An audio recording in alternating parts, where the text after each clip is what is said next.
कि जब चले तान का सीना। सिर्फ गाना गा देना मेरा मकसद थोड़ा होता। हालांकि ये परवक्त कहानी नहीं लिखती, हालांकि ये परवक्त कहानी नहीं लिखती। तारीफ कभी खून को पानी नहीं लिखती।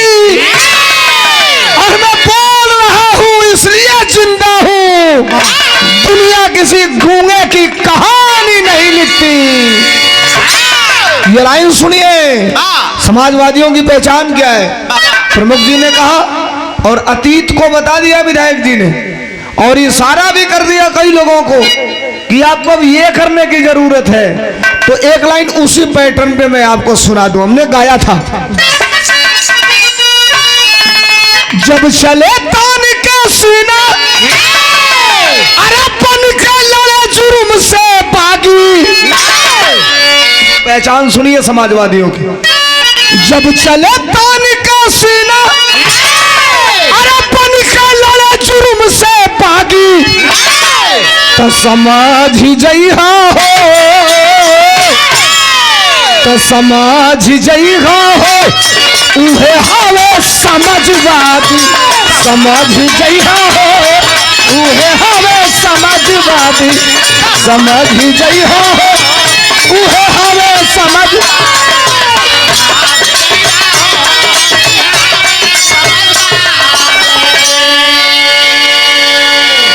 एक उदाहरण केवल, जब सत्ता में सपा रहे तो फिर दवाई होते रहे। सुनिए, अरे जब सत्ता में सपा रहे तो फिर दवाई होते रहे। नहर का पानी फ्री रहे और फ्री पढ़ाई होते रहे। मिले वजीफा पढ़वैयन का बाप का चेहरा खिलल रहे। समाजवादी पेंशन भैया घर घर में भी। जे दूसरा के दुखवा में, अरे जे दूसरा के दुखवा में, अरे भैया रात रात भर जागी। तो समझ जइहा हो, तो समझ जइहा हो, उहे हवे समझवादी। समझ जइहा हो, उहे हवे। एक मिनट, अंतिम लाइन पढ़ रहा हूं। एक दिन कांसीराम जी के प्रतिमा का अनावरण था रायबरेली में। राष्ट्रीय अध्यक्ष जी मुख्य अतिथि थे, हम गायक थे।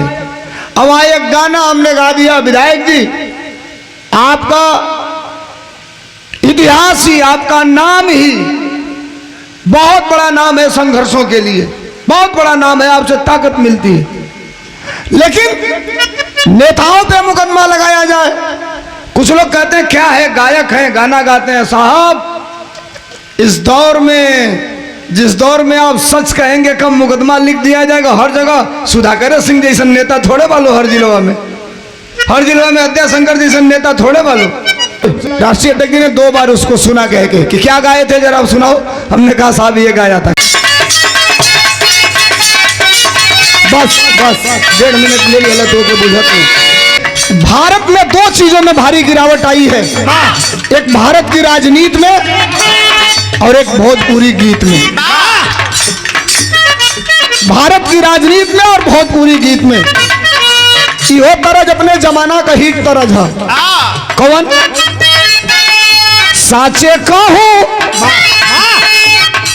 तोरे आवन से हमरे अंगना में आइल बहार भौजी। और अगली लाइन, क्रॉस लाइन लिखने वाले की कारीगरी तो देखिए। ममता की मूरत से नरमा की सूरत,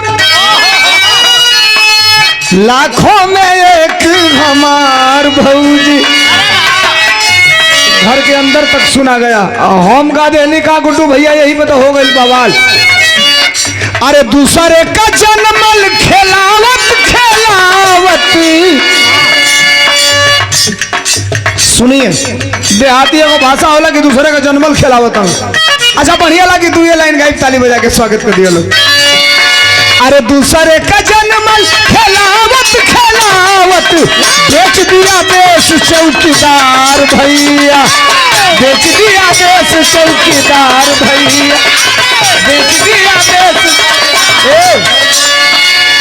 और जनता पर टैक्स, जनता पर टैक्स लगातार वो लगा के, अच्छी लगे समर्थन चाहूंगा, बड़ी बात कह रहा हूं, जनता पर टैक्स लगातार वो लगा के, जनता पर टैक्स लगातार वो लगा के, यार दिया सब अदानी को उधार भैया, दिया सब अदानी को उधार।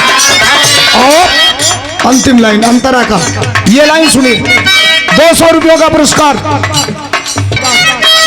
और खुद बैठ के, एक मिनिस्टर है पहले थी, हमने यही तो गा दिया था, महंगाई वाला, महंगाई वाला सर पे चढ़ गया पानी। जरा सुन लीजिए राम कृपाल भैया, एक मिनट जरा सुन लीजिए, ये लाइन बड़ी लाइन है, ये इस गीत की हीर है, इसी को गाया, इसी पे नोटिस ले लिया गया। लोगों ने पूछा आपने गाया, हमने कहा जो गाया वो कबूल कर रहा हूं, आपको नोटिस लेना है लेते रहिए। और रायबरेली में ही गा दिया तभी बवाल हो गया। महंगाई वाला सर पे चढ़ गया पानी, नोटिस अगली लाइन पे ले लिया गया। हमने बरेली में कहा था, रायबरेली में। थोड़ा 1 मिनट रुक तो जाइए, बंद कर रहा हूं, सुनिए ये लाइन, अच्छी लगे तो तालियां जाऊंगा। महंगाई वाला सर पे चढ़ गया पानी, कहाँ गई वो सिलेंडर वाली रानी।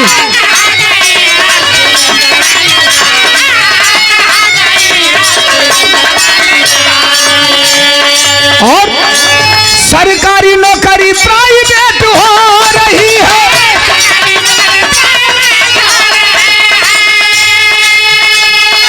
अरे सरकारी नौकरी प्राइवेट हो रही है। देखो लाखों खड़े हैं बेरोजगार भैया, लाखों खड़े।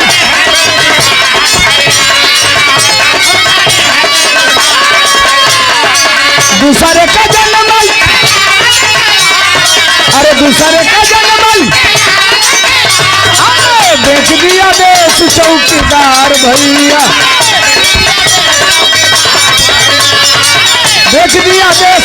बहुत बहुत धन्यवाद, बहुत बहुत नमस्कार, बहुत बहुत प्रणाम। बड़े देर से आप सब बैठे।